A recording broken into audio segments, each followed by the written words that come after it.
المنس الأربعاء 28/3/2014 تحليق طيران ميك. الله أكبر.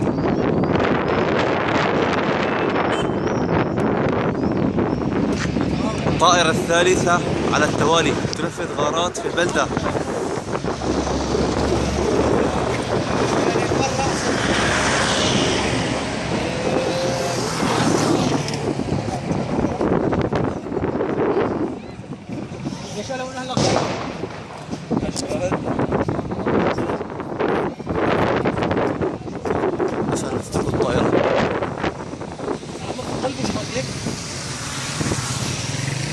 الطائرة تقوم بإفراغ الكيروسين